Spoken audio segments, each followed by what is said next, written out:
আপোনালোকে এই ভিডিঅ'টো মন দি শুনিব পংখী সন্দিকৰ ওপৰত আৰু নীতিকেশ দাসৰ ওপৰত ঠিক আছে মন দি শুনিব কথাখিনিবোৰ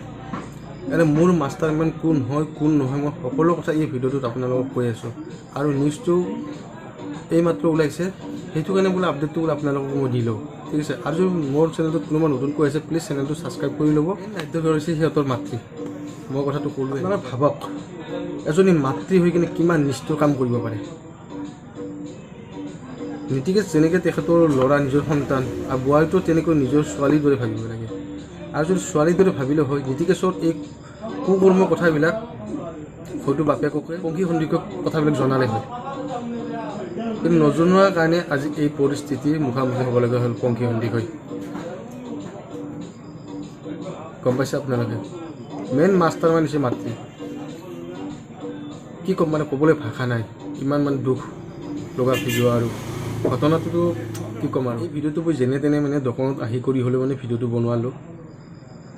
মানে এই ভিডিঅ'টো বনোৱাৰ উদ্দেশ্যতে নিউজটো আপোনালোকক দিম আৰু মই বৰ্তমান দোকানত আছোঁ দোকানত থাকি হ'লেও মানে আপোনালোকক ভিডিঅ'টো বনোৱাৰ কাৰণে চেষ্টা কৰিলোঁ হয়তো ভইচ সিমান ঠিক নাহিব পাৰে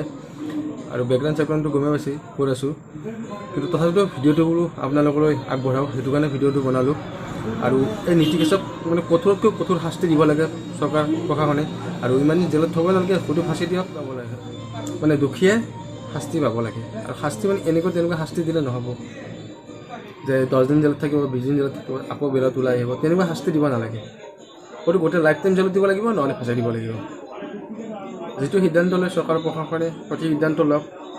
সেইটোৱে অনুৰোধ জনাইছোঁ আৰু এনেকুৱা ঘটনা যে কোনোনে ক'তো নহয় ঈশ্বৰৰ তাকে প্ৰাৰ্থনা কৰিছোঁ পংখী হত্যাকাণ্ডৰ মূল মাষ্টাৰ মাইণ্ড হৈছে নীতিকেশৰ মাতৃ আপোনালোকে কথাটো ঠিকেই শুনিছে নীতিকেশৰ পৰকীয়া প্ৰেমৰ কথা সম্পূৰ্ণভাৱে নীতিকেশৰ মাতৃয়ে জানে আৰু জানাৰ পিছতো মানে কথাবিলাক লুকাই থৈছিলে আপোনালোকে ভাবক নিজৰ মাতৃয়ে নিজৰ সন্তানৰ পৰকীয়া প্ৰেমৰ কথা জানি কিনেও কথাবিলাক নজনায় আৰু যদি কথাবিলাক জনালে হয় হয়তো আমাৰ মাজত আজি পংখী সন্দিকৈ থাকিলে হয় মেইন মূল নায়ক হৈছে মাতৃ আৰু মই যিটো কথা কৈছোঁ সেইটোৱে সঁচা হ'ব লাগিব আপোনালোকে অনুমান কৰক নিজৰ কথাটো ভালকৈ মাতৃয়ে জানে নে নাজানে বুলি ভাবে আপোনালোকে সম্পূৰ্ণভাৱে জানে কিন্তু জানাৰ পিছত কথাবিলাক লুকাই দিছে